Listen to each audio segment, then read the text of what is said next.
Hi, welcome to our channel where we share the most intriguing stories. Thought defending a gravel road would turn into a full-scale war, but when a power-hungry HOA president tried to seize my land with forged maps and midnight sabotage, she kicked off a battle that would uncover crimes, trigger arrests, and ignite a storm no gate could stop.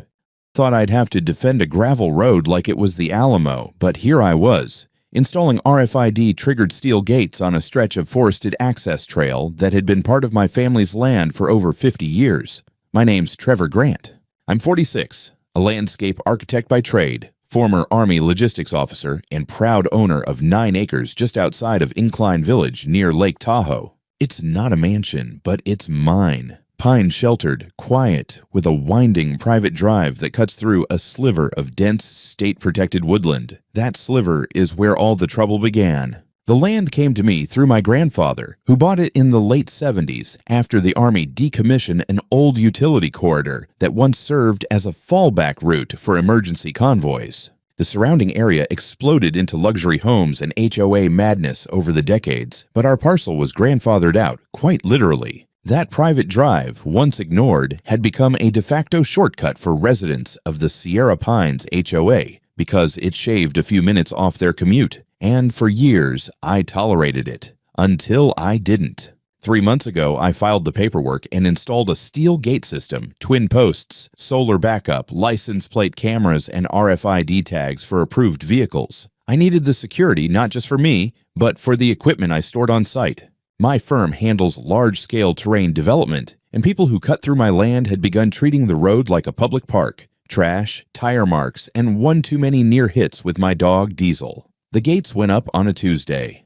By Friday morning, I had already received 5 angry notes taped to my mailbox, 2 anonymous voicemails accusing me of cutting off the community, and 1 passive-aggressive bag of dog poop left beside my stone entrance pillar. But all of that paled in comparison to what came next. Saturday, mid-morning, I was out by the front line with a bucket of stain sealing the new fence posts when a white Audi SUV barreled up to the gate and stopped hard enough to rattle the gravel. Out stepped a woman who looked like she'd just been evicted from a country club. Platinum bob, mirror shades, clipboard in hand, heels sinking into the dirt like she didn't even understand how soil worked.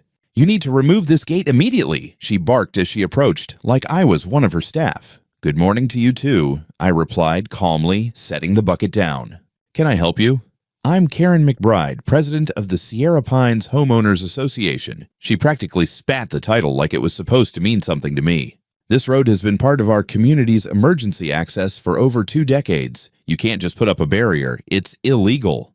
I kept my face neutral. "Ms. McBride, this road is on my private property. It's not under your HOA's jurisdiction. Never has been. I have the deed, the county records, and the original right-of-way acquisition file from 1976 when my grandfather purchased it from the state." She rolled her eyes so hard I thought she might sprain her forehead. "That's not what our map says. According to the Sierra Pines Development Overlay filed in 2014, this corridor falls within our secondary access overlay. You're in violation of multiple safety provisions." "That map is wrong," I said evenly. "And I'm not part of your HOA. This is parcel 1249, and it's explicitly exempted from all community easements. If you'd like to verify, I can walk you through the county GIS portal right now." She ignored me and gestured toward the gate. "Take it down."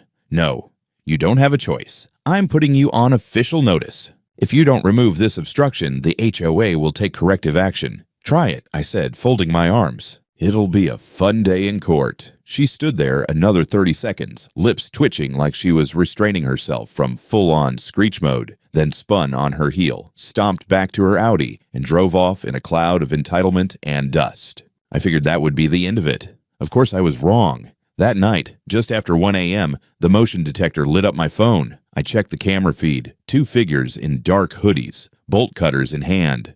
The footage wasn't perfect. Their faces were hidden, but I got enough. Build, posture, the make of the truck idling in the distance. They cut through the chain and hauled the gate off the post. Just like that. I filed a report first thing in the morning. The sheriff's deputy was polite, took my statement, and logged the footage. He said without clear IDs, it would be hard to pursue, but he didn't try to talk me out of rebuilding. So I rebuilt. Only this time I upgraded. 2 more cameras, a concrete footing beneath the gate, cellular backups. I added an automated loudspeaker that issued a warning on approach.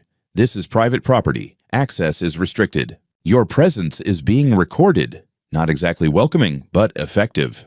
And then I waited. 3 days passed with nothing but stony silence from the HOA. Then came Wednesday, 9:30 a.m. Sharp, I heard the sound of metal clanking and heavy boots on gravel. I stepped outside and saw them, Karen again, this time in work boots and HOA-branded windbreaker, leading a 4-person crew carrying shovels, bolt cutters, and a goddamn circular saw.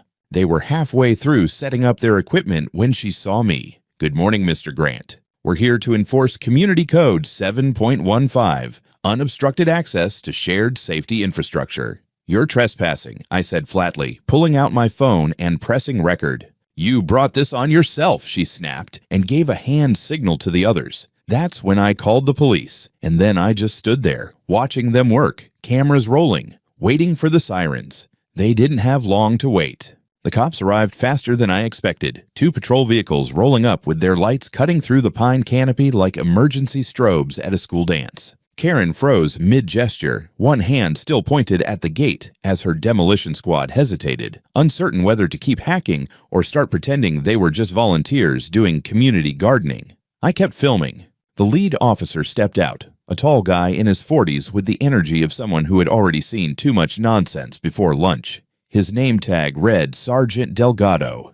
"Morning," he said, glancing between me, the gate, and the HOA goon squad. "Someone want to explain what exactly is going on here?" Karen marched forward like she was about to take over the press conference. "Officer, thank God. I'm Karen McBride, president of the Sierra Pines HOA, and we are here executing a necessary compliance action. This gate is an illegal obstruction to a known emergency egress route maintained by our community for over 2 decades. Mr.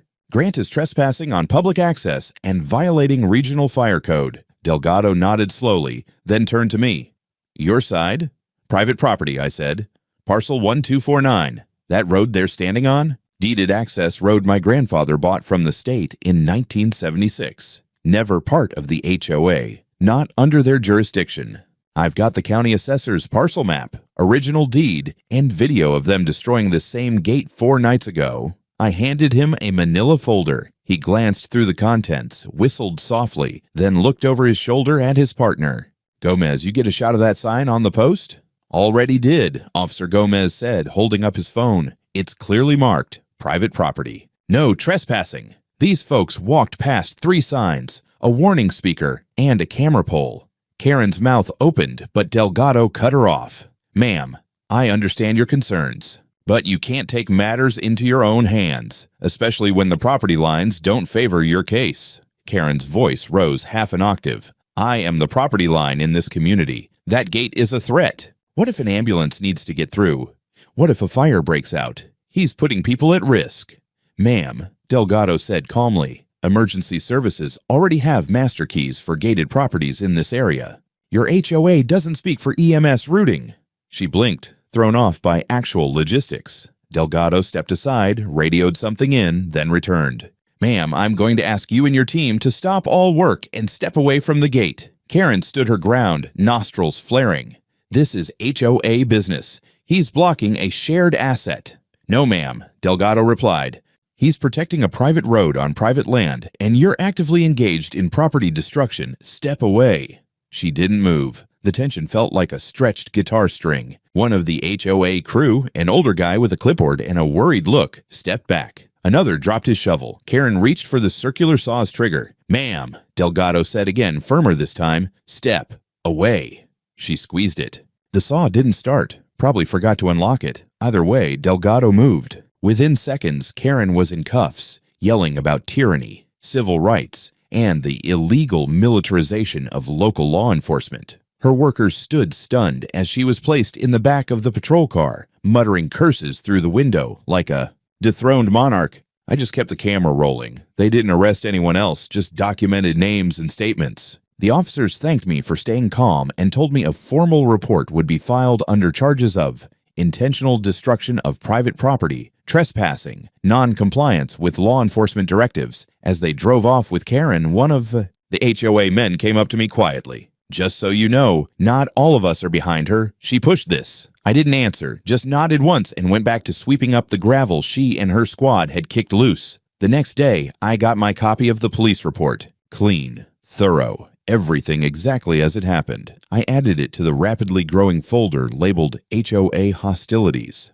I thought things might cool off with Karen temporarily out of the picture, but that was wishful thinking. Because 3 days later, I was served. The man in the blue blazer handed me a thick envelope as I was loading mulch into the back of my truck.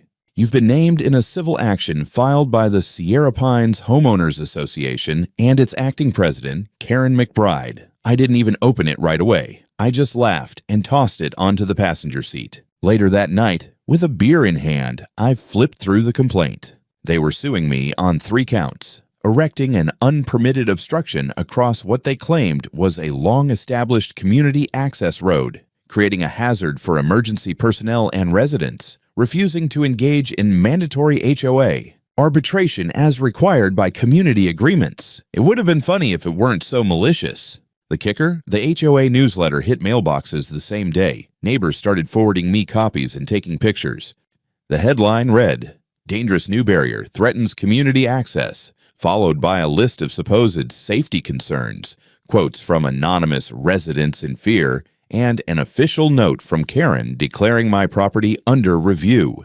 Under review by whom exactly was never specified. Then came the notices. Bright yellow envelopes on my fence. Demands for HOA dues. Warnings about fines pending. One even threatened to initiate revocation of address from the HOA-approved registry. That part made me snort into my coffee. You can't just erase someone's address because you don't like their gait. But the pressure campaign was in full swing. I wasn't just dealing with Karen anymore. Now it was the whole damn board, and they'd just made it official.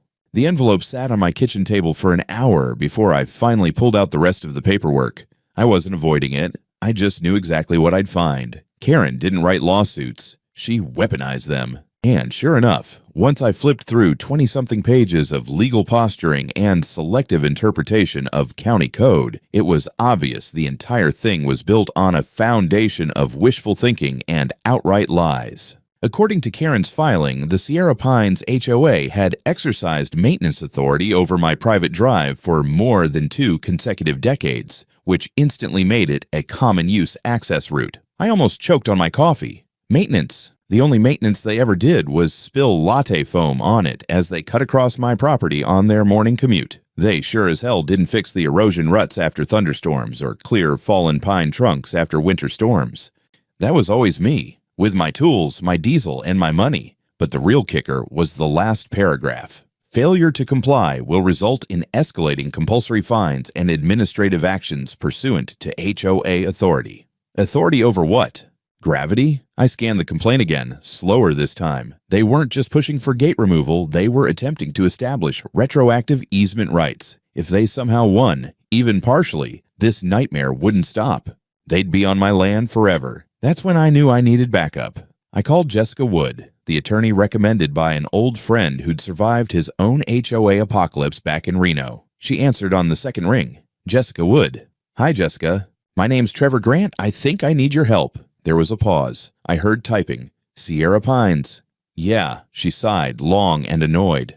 "Let me guess. Either they're trying to annex your land or punish you for breathing without board approval." "Closer to the first one.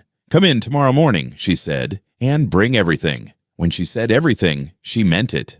By 10 a.m., I'd covered her conference table with a mound of documents. Parcel maps, the original deed, county records, the police report, and the glossy HOA lawsuit packet Karen probably printed at Kinko's while foaming with righteous fury. Jessica skimmed the first few pages and shook her head. "Classic HOA overreach. Badly written, too. This smells desperate." "Desperate how?" "They're overclaiming jurisdiction and hoping you don't push back. But you are, which is good. They screwed up by filing this. Now they've opened themselves to discovery." She tapped the table. "Which means we can dig." She leaned back in her chair, arms folded. "Tell me everything from the beginning." So I did. The road, the gate, the vandalism, the night footage, Karen's meltdown, the arrests, the letters, the fines. When I finished, she let out a low whistle. "You've been patient," she said. "Too patient. Time to turn this around." She pulled out a legal pad and started listing what she needed. Independent survey, archival map review, historical land use records. She added, "If they really think this is a community road, someone is lying, either through ignorance or with intent." I didn't respond right away, but the moment she said intent, something clicked in the back of my mind. Karen's mention of the 2014 development overlay. I had looked into that once before, years back, and thought it was a clerical mismatch. Now I wasn't so sure. As I left her office, the air felt colder than usual. Maybe it was the altitude. Maybe it was the realization that Karen didn't just want access. She wanted control. 2 days later, I got a reminder of how far she was willing to go. A county fire inspector showed up at my gate, clipboard in hand, reflective vest catching the morning sunlight. "Mr. Grant, we received a complaint about blocked emergency access." I sighed. "Let me guess. Sierra Pines HOA?" He raised an eyebrow. "I can't disclose the reporter, but I can say we've gotten multiple complaints." He wasn't hostile, just doing his job. I walked him through everything: the gate system, the master key lockbox for first responders, the emergency override switch, the verified clearance width. He documented it all carefully. "You're well within code," he finally said. "Frankly, your emergency access setup is better than half the gated communities around here." Then he added, almost conspiratorially, "This feels like someone wasting county time." Someone with a clipboard and a loud voice. He smirked. "You said it, not me." He left, and within an hour my phone buzzed. Neighbors sending me photos of yet another HOA newsletter. This one had a bold red banner. "Urgent safety notice. Local property endangering community." Below it, a paragraph implying I was blocking wildfire evacuation routes, endangering families, and ignoring repeated requests for cooperation. Ignoring?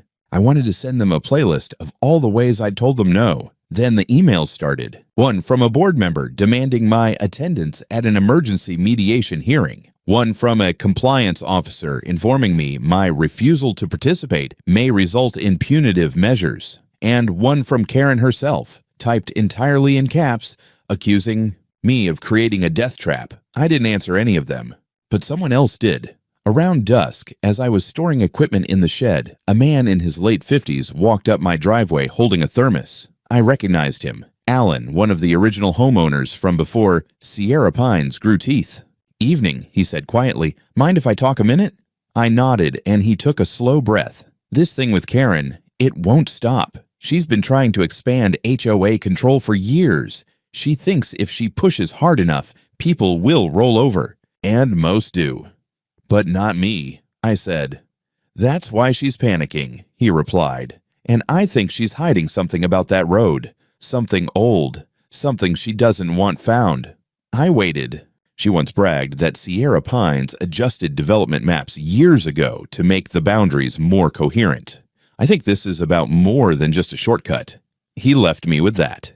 And suddenly Jessica's words echoed in my head, either ignorance or intent. And in that moment, I knew which one this was. If there's one thing the military taught me, besides how to build a fort out of sandbags and curse with creativity, it's that battles aren't always won with brute force. Sometimes they're won with maps, real ones. Jessica didn't waste time. By Monday morning, she had already pulled the original county plat records for my parcel, scanned copies of the 1976 acquisition deed, and, most importantly, secured access to the digitized cadastral archives at the State Land Office. There was one goal: to trace the history of that forest strip inch by inch, from its days as a fire service corridor to its current status as a driveway with PTSD. While she dug through legal files, I hired a licensed geodetic surveyor named Dennis Ruhlman, ex-Army Corps of Engineers, grumpy, and allergic to small talk. My kind of guy. He showed up in a faded pickup with LiDAR scanners, a drone that looked like something out of a sci-fi flick, and a thermos labeled "Don't Ask." By noon, he had staked every corner of the property with high-precision flags, marked the original access route, and confirmed one important thing. "Trevor," he said, eyes on the GPS rig, "their map's wrong. I mean, way wrong. This road is yours, legally, geometrically, cartographically. Pick your adverb." "You sure?" "I'd bet my truck. And I like my truck." That evening, Jessica called me with something even juicier. "You're going to love this," she said. "I found something off in the 2014 overlay." I paused. Off how? There are two versions of the same digital parcel file. One was submitted through the county planning portal. The other was uploaded directly into the assessor's archive from an external IP address 3 days later. Could that just be a clerical thing? Not when the second version lists your parcel as secondary access easement, community maintained. The original doesn't mention that at all. My stomach sank. You traced the IP? I did.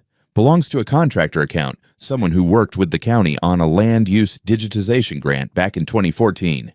And let me guess.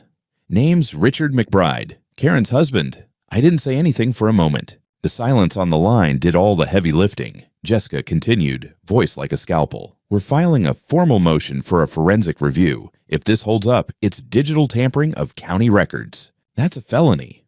Think he knew what he was doing? She gave a short, humorless laugh.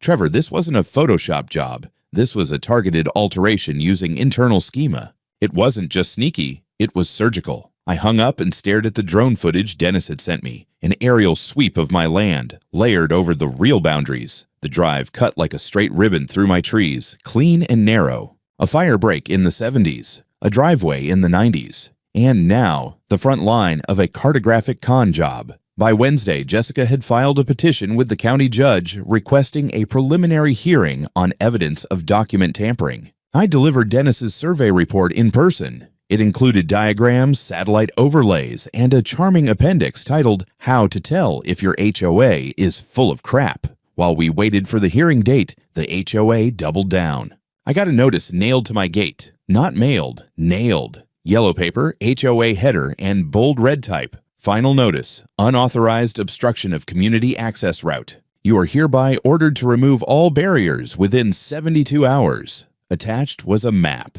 Their map. The fake one. They weren't just bluffing anymore. They were building a paper trail to make the lie look legitimate. That night, I heard rustling near the gate and flipped on the floodlights. 2 teenagers bolted, dropping a sign that read Free Karen and a bucket of red paint. The new steel gate had a few smears, but nothing serious. I cleaned it up, checked the cameras, and called it in. Deputy Gomez came by the next morning. He looked tired. She's rallying them, he muttered as he logged the incident. Facebook groups, email lists. There's even talk of organizing a petition to condemn the access road under community use doctrine. Can they do that? He shook his head. They can talk about it. Doesn't make it real, but it makes noise. Let 'em scream, I said. I've got GPS and a felony-grade map forgery on my side. Still, the next few days were thick with tension. HOA board members walked the edge of my property like they were inspecting a zoo enclosure. One guy tried to throw a GPS puck onto my land to skew a digital scan. I tossed it back with a note. Try harder. Jessica called again Friday afternoon. The judge reviewed the petition. We've got a hearing scheduled in 5 days. You ready? I've been ready since the day she tried to chainsaw my gate in front of a cop, she chuckled. Then you're going to enjoy what's coming. We were past letters and threats now. This wasn't about property lines anymore. This was about exposure, and the reckoning was coming fast. The morning of the hearing, I shaved closer than usual and threw on the kind of jacket that made me look just uncomfortable enough to be taken seriously in a courthouse. Jessica met me out front, all business in a charcoal suit and aviators like she was about to launch a congressional investigation. She handed me a manila folder thick with exhibits and whispered, "Let her talk. Just let her talk." We stepped into the courtroom, modest, wood-paneled, the kind of place where HOA wars come to die. Karen was already there, sitting at the plaintiff's table with her attorney, a sun-damaged man who looked like he billed by the hour to fight parking tickets. She wore a bright red blazer like it was war paint, and as I walked past, she gave me a smile so smug I half expected her to pull out a tiara. The judge, a sharp-eyed woman in her 50s, entered and we rose. She introduced the case, Sierra Pines HOA versus Trevor Grant. Obstruction of access and alleged easement violations. Karen's lawyer leapt in like a man on a deadline. Your Honor, he began, this case is simple. For over 2 decades, the Sierra Pines community has utilized the defendant's roadway as a vital secondary access corridor. Mr. Grant's recent erection of a gate, without notice, without approval, has jeopardized public safety and blocked what our community recognizes as a historically accepted right-of-way. Jessica didn't flinch. She leaned back. Let the man talk. I followed her lead. He went on about tradition, about fire access, about how the HOA had invested time and resources maintaining the corridor. I nearly laughed out loud when he said that. The only thing they'd invested in was a sense of entitlement. Then it was Karen's turn. She stood, smoothed her jacket, and launched into a speech like she was announcing her candidacy for HOA Emperor. "Your Honor," she said, "Mr. Grant has isolated himself from the community.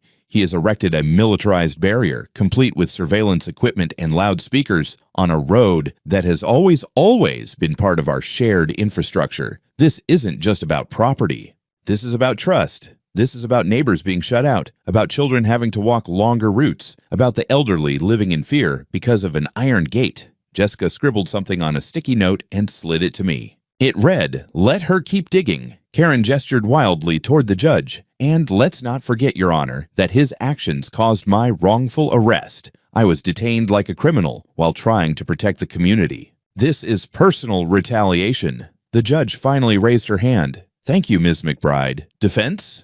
Jessica rose like a storm front. "Your Honor, this is not about community. This is about control. My client owns parcel 1249. His deed is recorded, his land is clearly marked, and the road in question is fully contained within his private boundary." She paced once, deliberately. "We will now demonstrate that not only is the HOA's claim to this access corridor baseless, but the very map they are relying on to make this claim is forged." That stopped the room cold.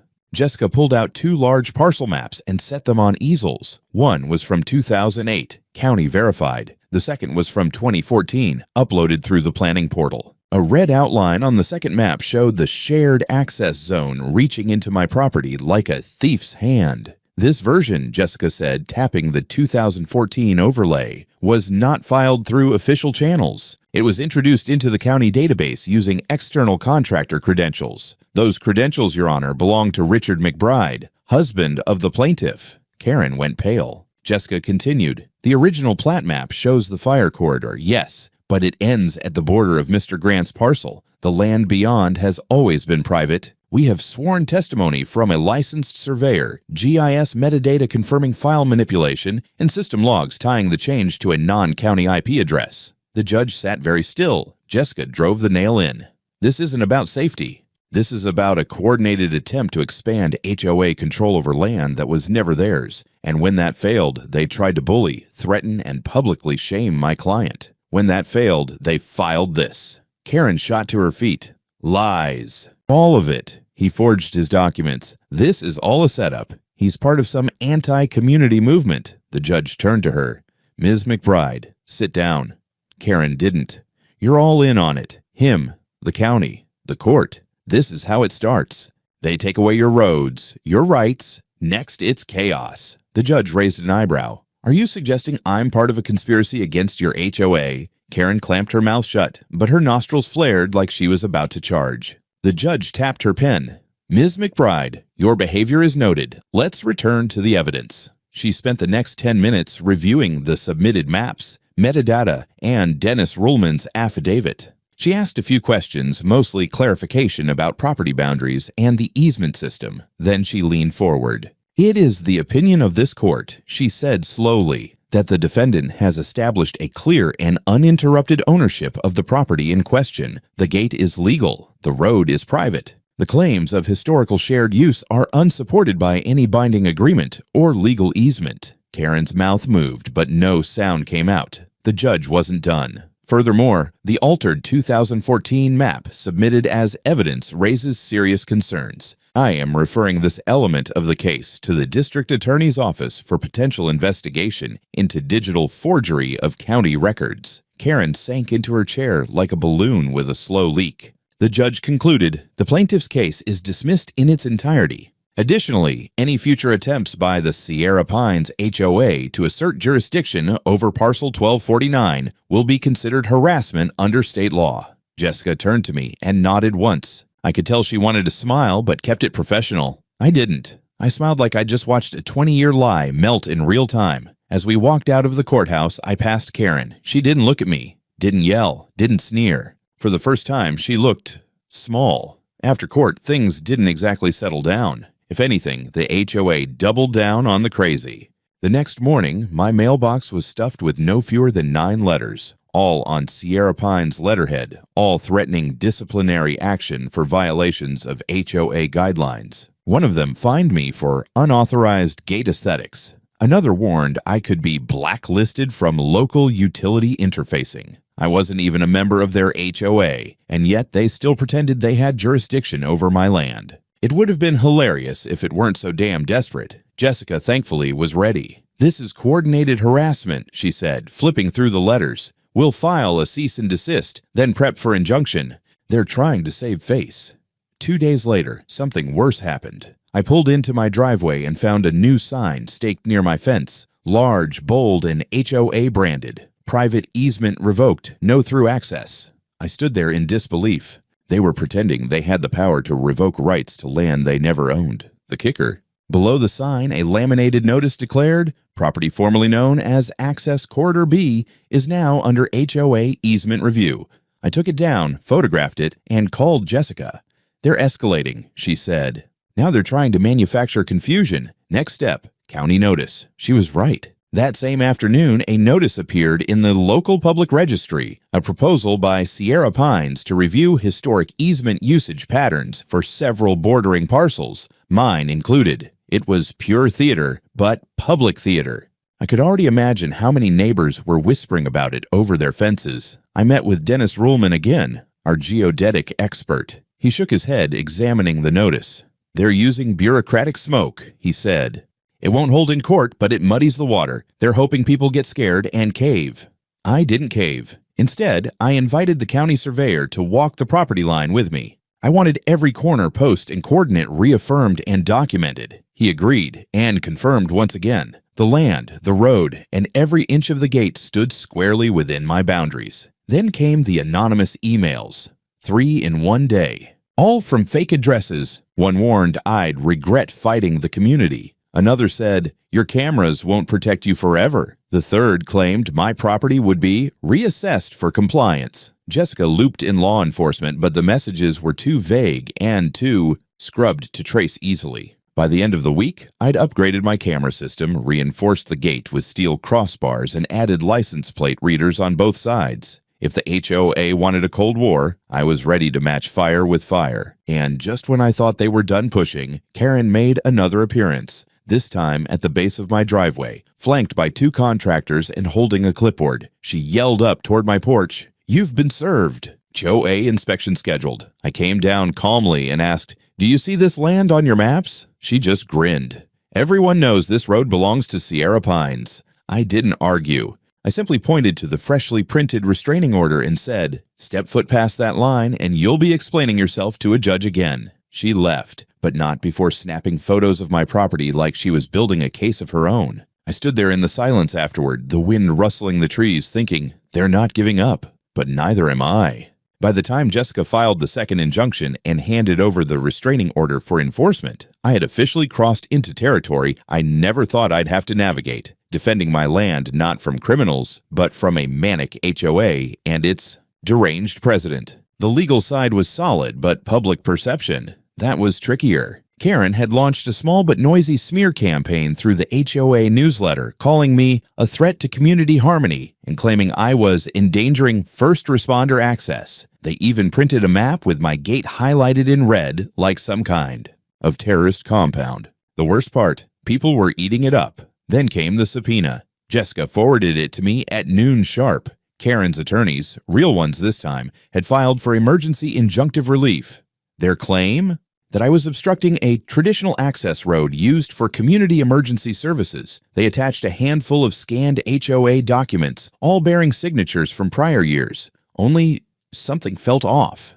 The signatures didn't match. And one of the names, Randall C. McClure, had died in 2011. I remembered because he was my grandfather's old friend and neighbor. I dug out one of Randall's old letters he'd written my grandfather. The signature was flowing, deliberate. The one on the HOA document? Sloppy, mismatched, artificial. I brought everything to Jessica. She looked over the pages and frowned. This might be bigger than I thought. Within 24 hours, she had a forensic document analyst on the case. It didn't take long. 3 of the signatures were definitively forged, including Randall's. Another was digitally copied. Jessica got the lab report certified and sealed, but the real jackpot came from Dennis. He'd gone back through the digital cadastral map archives and noticed something deeply suspicious. A version of the county map from 2014 showed a subtle boundary shift. The narrow strip leading to my driveway had a tag added, Community Right-of-Way Overlay. That tag didn't exist in any paper version before 2014. Dennis dug deeper, tracing metadata from archived file logs. One IP address showed up multiple times, associated with a user credential tied to a contractor working for the Land Commission in that same year.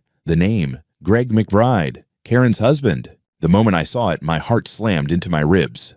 Jessica almost jumped from her seat. This is felony-level document tampering. We documented everything. File logs, access timestamps, altered shapefiles, digital overlays. Dennis prepared a sworn affidavit, and Jessica attached all of it to a motion requesting an evidentiary hearing and full forensic review by the state's land authority. That was the turning point.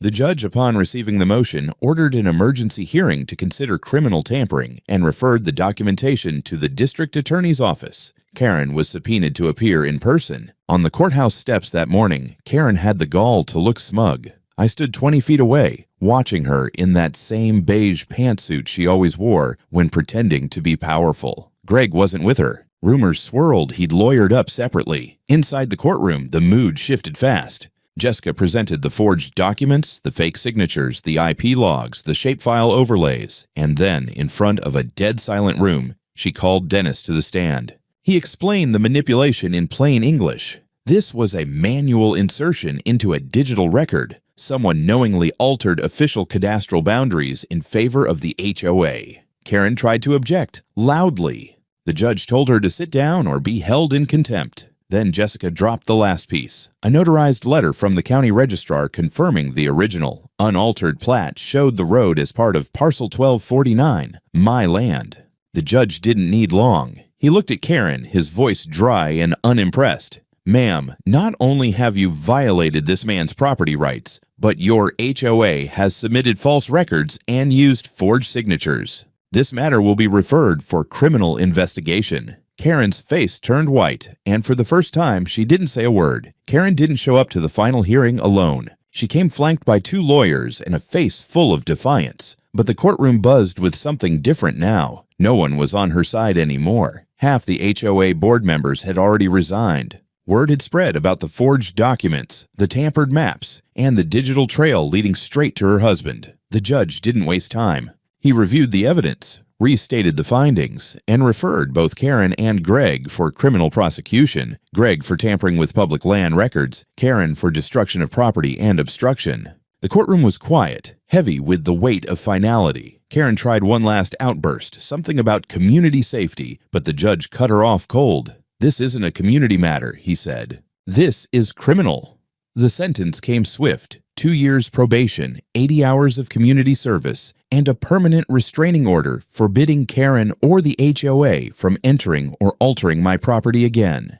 Greg was placed under formal investigation by the state. Outside, reporters waited. Karen stormed past them in silence. I didn't. I gave one interview, short and simple. This was never about a gate. It was about telling the HOA they don't own everything they see. Back home, I had new gates installed, steel reinforced, license plate recognition, floodlit at night, and I added a new sign, not fancy, just clear. Private property, not HOA, not negotiable. The HOA shrank fast. A third of the members quit. The rest demanded reform. Karen's name disappeared from the website within days, and for the first time in months, the forest road to my house was exactly what it always was, mine.